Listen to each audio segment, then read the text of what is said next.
वक्फ bill कानून से सबसे ज्यादा मिर्ची असुद्दीन ओवैसी को ही क्यों लग रही है? मैं आपको अंदर की बात बताता हूं। हैदराबाद की 30-40% प्रॉपर्टी वक्फ के नाम पर ओवैसी साहब ने अपने पास रखी हुई हैं, अपना कब्जा करके रखा हुआ था। कैसे आरोप लगा रहे हैं कि असुद्दीन ओवैसी जो है कि प्रॉपर्टी पे कब्जा कर आंकड़े हैं, मैं आरोप नहीं लगा रहा, आंकड़े हैं। कहते हैं कि अगर वक्फ बिल कानून लाया गया देश में तो इस देश के मुसलमान सुरक्षित नहीं होंगे। पहले क्या होता था, महिलाओं को तलाक तलाक तलाक करके छोड़ दिया जाता था। आज हमारे देश में इस्लाम को मानने वाली महिलाएं सुरक्षित भी हैं, संरक्षित भी हैं, परिवार की मालकिन भी हैं, घर की मालकिन भी हैं। भड़काते हैं और भड़काने का काम कर रहे हैं, उन्होंने सदैव भड़काने का काम किया है। वक्फ बिल हो चाहे मस्जिद वाला मामला हो, देश की जनता को भड़काना चाहते हैं। और जो इतने 10 वर्षों से इस देश में दंगे नहीं हुए, उन्हें इस बात की परेशानी है। आज दुनिया में अगर कहीं चले जाइए, कहीं सबसे अधिक मुसलमान सुरक्षित है तो वो भारत में सुरक्षित है।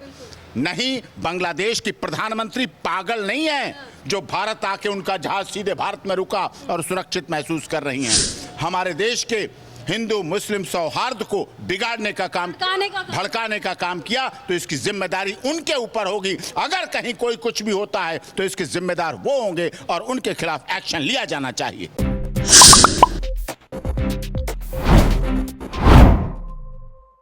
देखिए, जब से वक्फ बिल कानून का नाम लिया गया कि पास किया जाएगा, तब से लगातार आरोप प्रत्यारोप शुरू हो गया। लेकिन सबसे ज्यादा अगर किसी को मिर्ची लग रही है तो वो है AIM के अध्यक्ष असुद्दीन ओवैसी, जिनका एक बयान सोशल मीडिया पर बहुत ही वायरल हो रहा है। और इसी पर बात करने के लिए इस वक्त हमारे साथ सीनियर वकील सुप्रीम कोर्ट के डॉक्टर AP सिंह मौजूद है। असुद्दीन कहते हैं कि अगर वक्फ बिल कानून लाया गया देश में तो इस देश के मुसलमान सुरक्षित नहीं होंगे।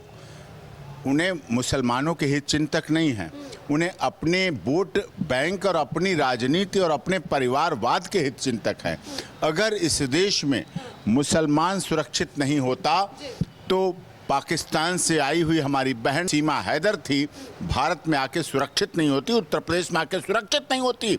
और भारत से जो महिलाएं वहां जा पाई हैं सुरक्षित नहीं रही, मारी गई, पीटी गई। सबसे बड़ा सवाल यह है कि वक्फ बिल कानून से सबसे ज्यादा मिर्ची असुद्दीन ओवैसी को ही क्यों लग रही है?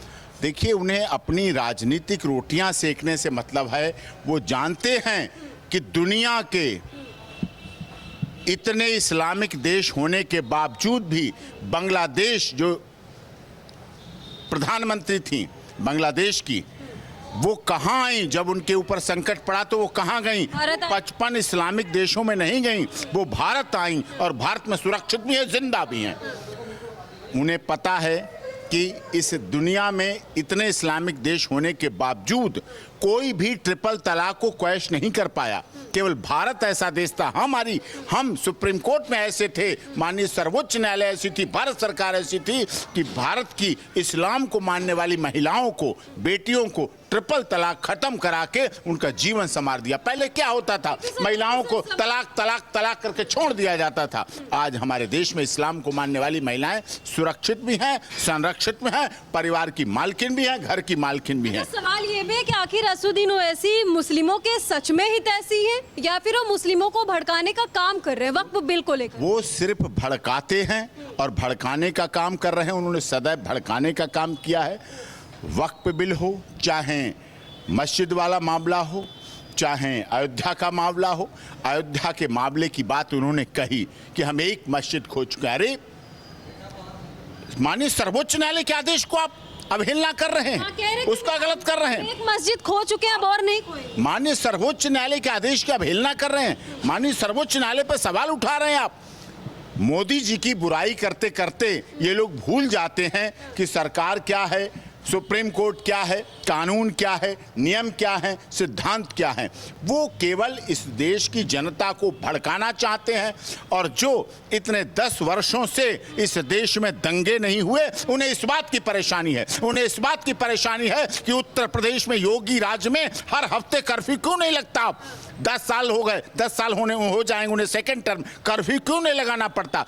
क्यों नहीं वहाँ बसें जल रही हैं, क्यों नहीं वहां दंगे हो रहे हैं, क्यों नहीं वहां ये सब बोला जाता है? ये लोग दंगों पर आग में अपनी रोटियां सेकने का काम करते हैं। इन्हें इनकी बातों को सुनकर हमारे देश के जितने भी मुसलमान हैं वो भड़क सकते हैं या भड़केंगे क्या? वो सब कुछ समझ रहे हैं। आज दुनिया में अगर कहीं चले जाइए, कहीं सबसे अधिक मुसलमान सुरक्षित है तो वो भारत में सुरक्षित है। नहीं, बांग्लादेश की प्रधानमंत्री पागल नहीं है जो भारत आके उनका जहाज सीधे भारत में रुका और सुरक्षित महसूस कर रही हैं। भारत सर्वे भवन्तु सुखना सर्वे संतु निरामया लेके चलता है। भारत वसुधैव कुटुंबकम लेके चलता है। भारत के प्रधानमंत्री G20 में जब सम्मेलन करते हैं तो one earth, one family, one future और वन हेल्थ का नारा देकर पूरी दुनिया के लोगों को बुलाते हैं अपने यहाँ। एक बात बताइए, असुद्दीन जिस तरीके से बयानबाजी करते हैं कभी भी वो कुछ अच्छा कहते हुए नजर नहीं आते हैं, और अभी जो बयान उनका वायरल हो रहा है उसमें ये भी कहते हैं इनका ये बयान ये माना जाए इनका मकसद है या फिर इनकी राजनीति? नहीं, उनका व्यक्तिगत निजी स्वार्थ है। मैं आपको अंदर की बात बताता हूँ। हैदराबाद की 30-40% प्रॉपर्टी वक्फ के नाम पर उवैसी साहब ने अपने पास रखी हुई हैं, अपना कब्जा करके रखा हुआ।